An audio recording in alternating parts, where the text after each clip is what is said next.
Hello, it's Lromanosky from Calgary, Canada, shooting from the lug nuts facility. We've got some pretty cool cars in at the moment.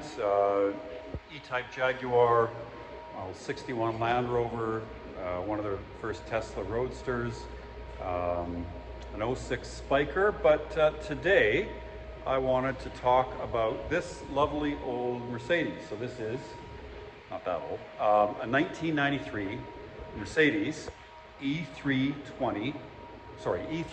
Cabriolet. The nomenclature is a little bit confusing. This has a 3.2 liter engine, not with 217 horsepower, not the 188 horsepower 3 liter that the 300E has.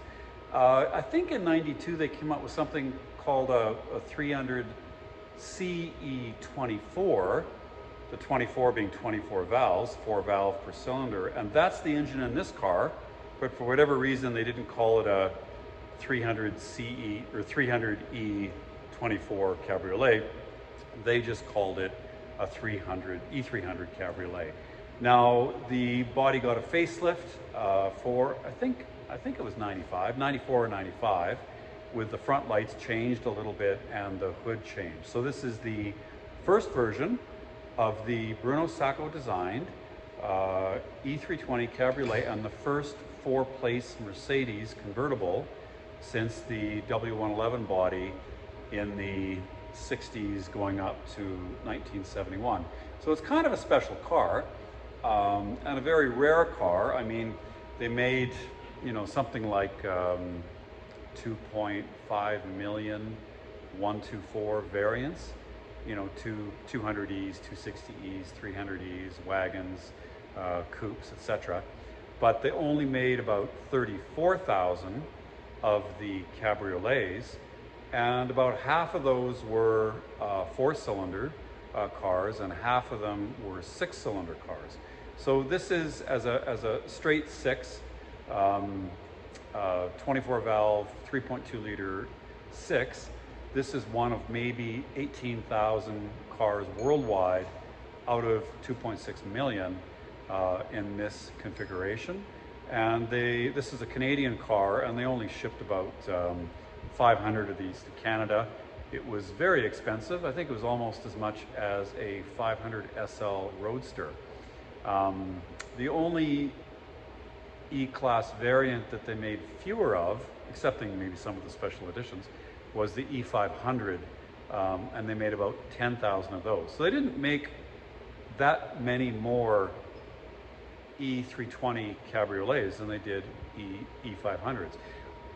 They didn't, I think, intend on making a cabriolet version of this car when it came out, nor a V8 version as well. So those cars were kind of specially modified from the factory, and there's significant differences between this and the regular production car, underbody and stuff to give it more strengthening, as there is with the E500. Okay, so it's kind of a special car. It's one of the last very few 4-seat convertible Mercedes that are made. There's lots of handwork involved with this car to modify it from the coupe and sedan, or I guess the coupe underpinnings to make it a convertible.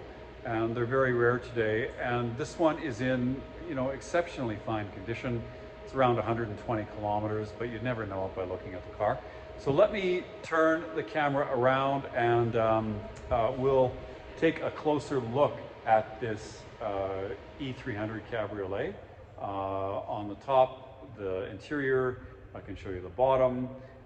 We can paint meter the car and go through it in detail, as I'm sort of prone to do, for the eye of somebody who might purchase it sight unseen and wants to see every square inch of the car, and I will provide that. So turn the camera around and let's go through it. Okay, so I think there's two main important parts to this car. And one of them is the overall condition. It was sold new into Victoria, spent its life on the island. It didn't have any winters, and it's an exceptionally well-preserved condition. I mean, I mean, this car, you know, looks like it could be a few years old. And this is characteristic of many Mercedes from the 1980s that have lived an easy life and had really good homes. The finishes and materials and so forth were so high quality, literally the best money could buy, that when they're looked after, the cars can look almost new decades after they were built. Okay, if they're kept out of the sun, if they were maintained, and you know, not used to drive kids and dogs around and so on, the cars can be remarkably well preserved. And this is an example of that. The second thing that I think really stands out about this car was the reconditioning and preventative maintenance that the current owner did. He bought the car in Victoria, and it looked exactly like this. I mean, it would look the same in the videos and the photographs, but he spent about 100 hours and about $13,000 buying all of the parts wholesale to replace just about every component that you could call a maintenance item. And I have that book here, and so I'm just going to show you that and why, you know, it makes this car special. Literally, in 20 years of selling Mercedes, I haven't seen anybody do this much work to a car that was fundamentally sound and didn't need anything. Okay, so well, it says there, you know, he bought it in 2020, and we did, you know, the oil service and the power steering fluid and filter and the diff oils and brake fluid, coolant, spark plugs, air filter, fuel filter, EGR valve, alternator, water pump, thermostat, radiator and hoses, expansion tank, idler pulley, idler belt, idler tensioner and dampener, motor mounts, transmission mount, oil cooler hoses and transmission hoses, oxygen sensor, fuel pressure regulator at fuel pump,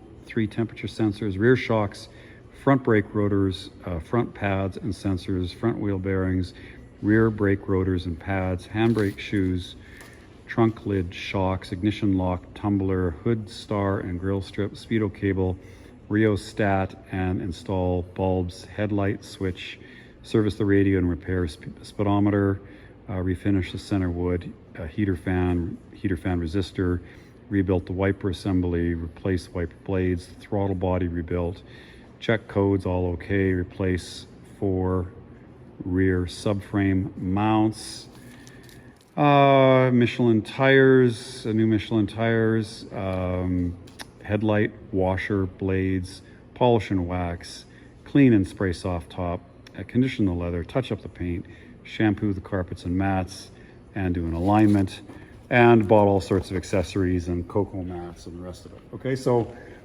one guy gets a beautiful car and decides he's going to keep it forever, and it's going to make it as perfect 120,000 kilometer E-Class as it's possible. Spends $13,000 on parts and 100 hours of labor.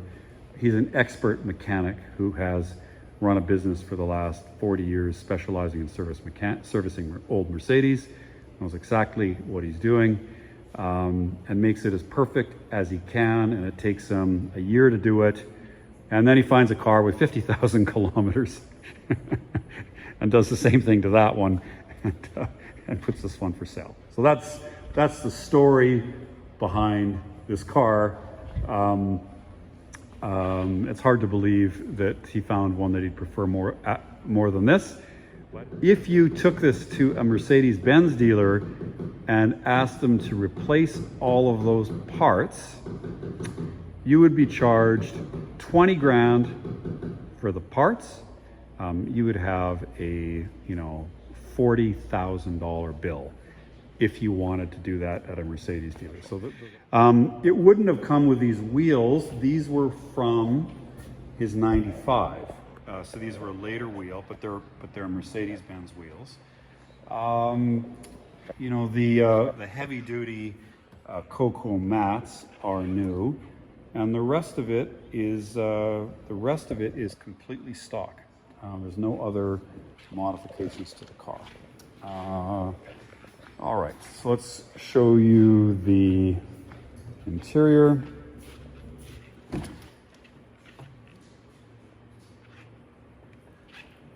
Okay, so it's pretty close to perfect. I mean, you could, you know, there's a little ripple in that chrome strip. You know, the seats are perfect. I don't believe they've ever been painted either or dyed. I think that that's just all the original leather, and everything's still soft. The rubber's still soft. Nothing is brittle. There's no odors of any kind. The wood was refinished or replaced. You know, the wood, yeah, there's no cracking in the wood, which is common. Most of them will crack. Just about all of them will crack. And there's really not much to fault at all. I noticed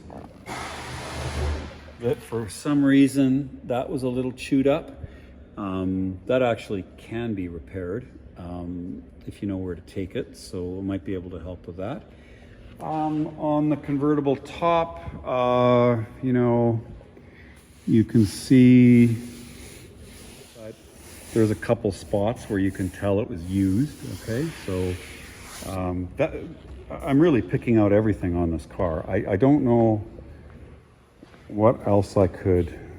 Oh, I know. It had a CD player in it at one time, and we have this cocoa mat for the trunk, and for the original fabric mat, it was cut out for the CD player. Okay, so we, for whatever reason, can't get that piece, so that's there. Let's look. You know, a couple little marks on the plastic trim. Let's open the hood.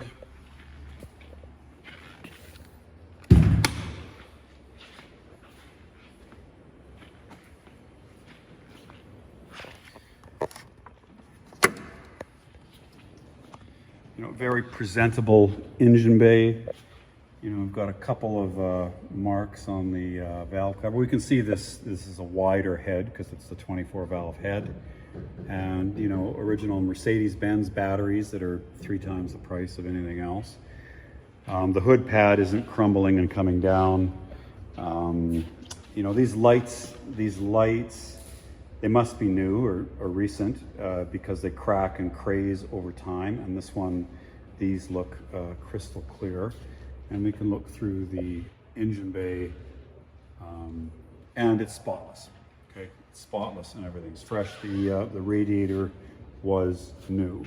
Okay, and the further you look into this car, you know, the better it gets, which is, of course, the opposite of what happens most of the time. Everything in the car works and drives properly. All the electrical accessories work. The soft top operation works perfectly. And I suppose I should demonstrate that in the video. And I'll do that now.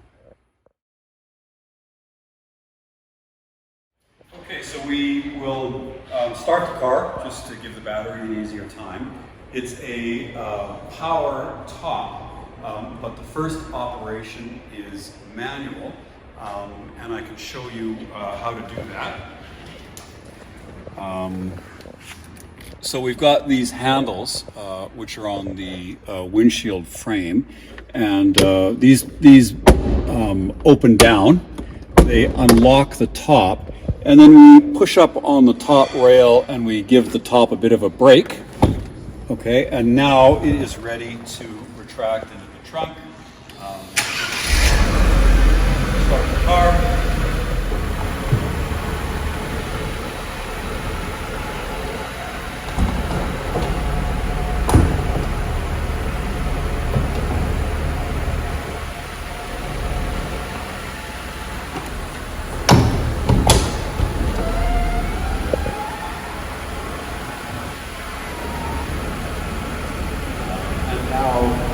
Raising the top is the reverse of lowering it.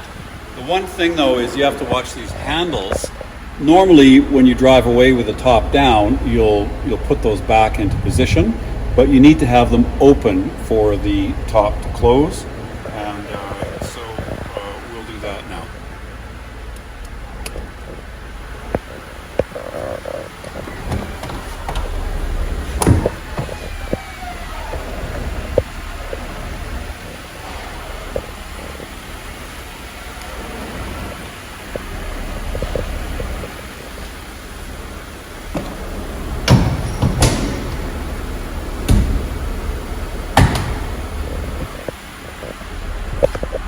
Okay, so that operation is complete. We can turn the car off because it's inside, and then we pull on the top rail, latch it, and then lock it in place like so, and we're good. So that the top functions perfectly in this car.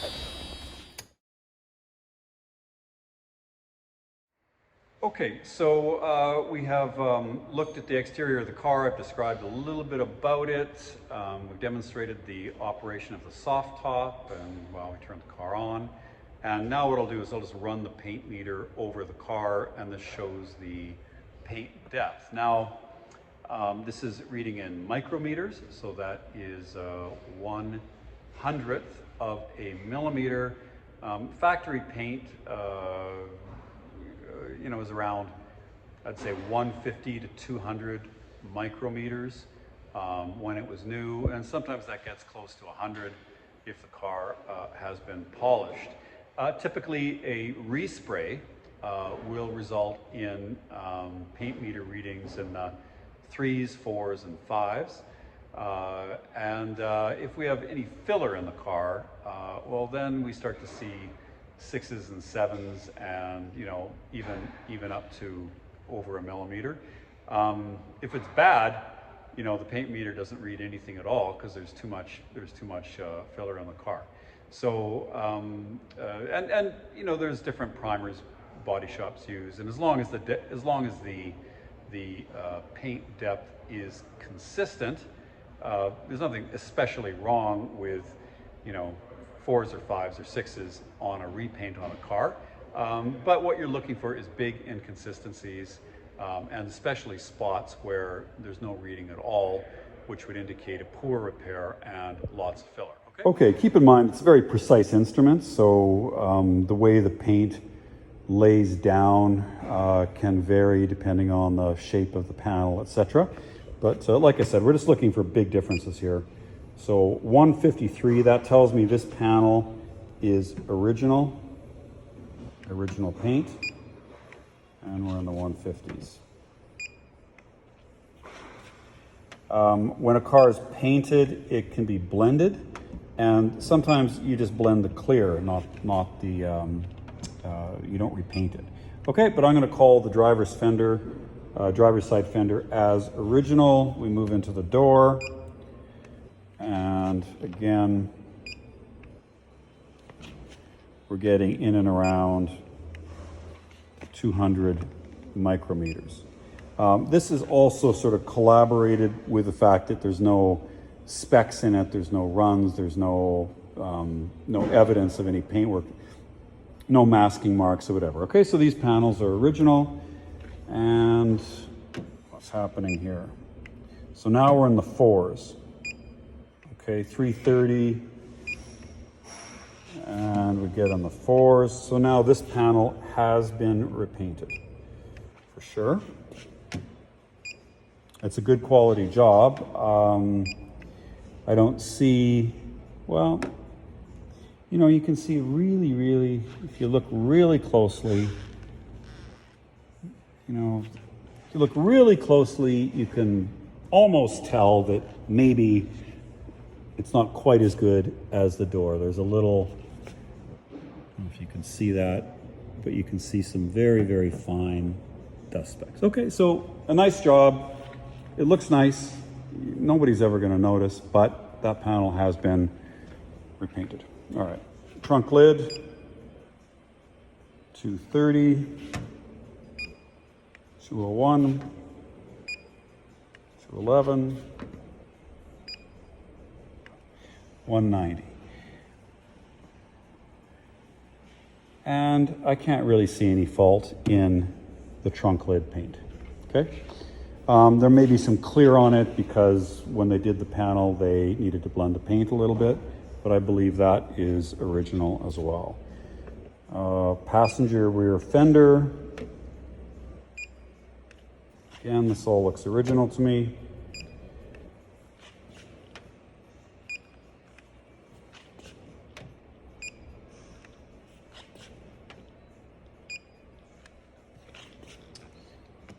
And the twos.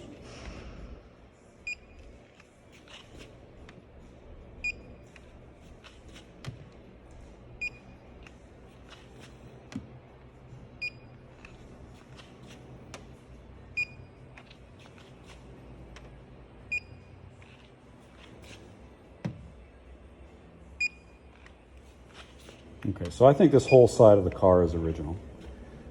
Hood.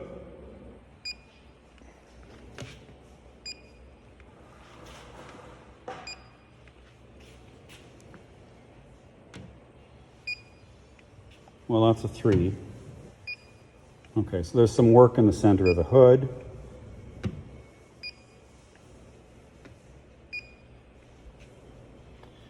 And close examination looks pretty good.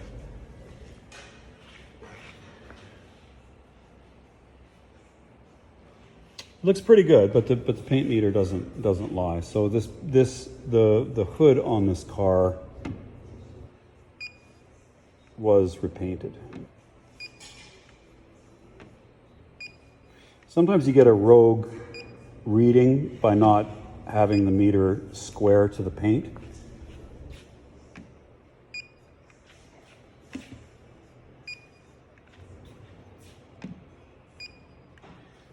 And, well, I don't need to paint meter the roof, do I? Okay, so this tells me that the car has had a fender repainted and maybe blended with some clear on a couple panels, but is largely original paint. And the panel that was done to a high standard. Okay. And so we have this 1993 E320 Cabriolet on the hoist. We've just spent some time cryoblasting the underneath of it here and cleaning the backs of the wheels and so forth. And so I'll just do a quick video to show you the fender, the wheel arches, and underneath the car we've taken off the splash shields, underbody splash shields, to get you a better look. And this car came from Victoria and probably hasn't even seen much or any rain. Nevertheless, salt or any corrosion. You can see it's perfect. Okay, so let's just go through it. New brakes, of course. You can see the factory markings, the dots on the springs. It's completely leak-free. We can see attention to the ball joints and brakes and suspension links, steering links, which have all been replaced. All the gaskets, gearbox and engine oil pan gaskets, transmission gaskets, valve cover gaskets have been replaced. We can see a new radiator and hoses up there. Even in the back of the bumpers, you know, there's just no corrosion at all. All new hoses, and even some of the original hardware, it just has no rust at all. That's what you want to see, right? Mercedes stars on all your nuts and bolts. Okay, so brackets on the exhaust. You know, you can see the floor plan has had no welding on it. There's no underbody damage. We have the exhaust, which is still in good shape. New rubber hangers. You see the O2 sensors new. Fuel pump, fuel filter, all of that is new. And none of the boots are cracked in the back. The differential's not leaking. We've got new subframe mounts that have been put in. All the original sealant is in the wheel arches. There's no rust on the inner wheel arches at all. New brakes in the rear. Those are the strut braces that only the convertibles have. And just walk you back from the back of the car, and we can go through it.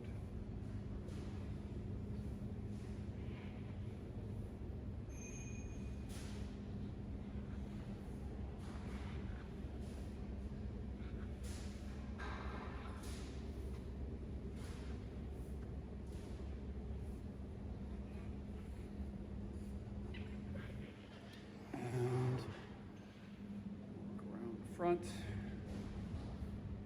get you that view.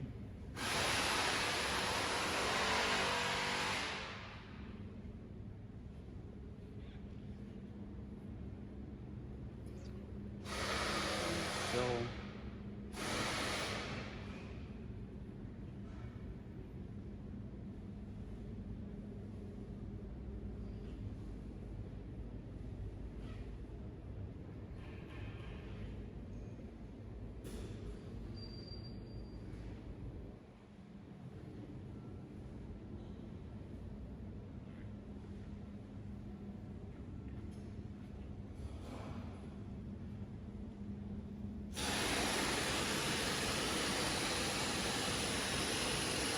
Okay, and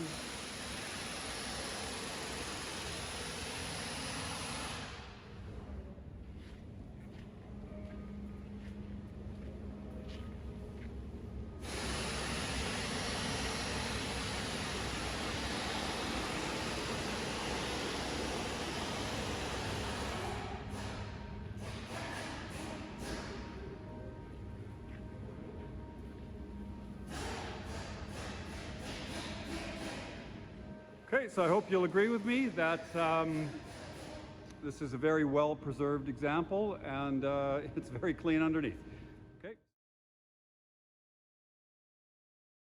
So the person who's looking for, you know, the best E-Class Cabriolet 124 available is going to want to buy this car. It's as simple as that. You just won't, you're not going to find it, and you can't recreate it. And nobody else is going to do this, all this work to the car, and this is a rare opportunity. Okay, so that's my pitch. Those are the two things that I think really make the car special.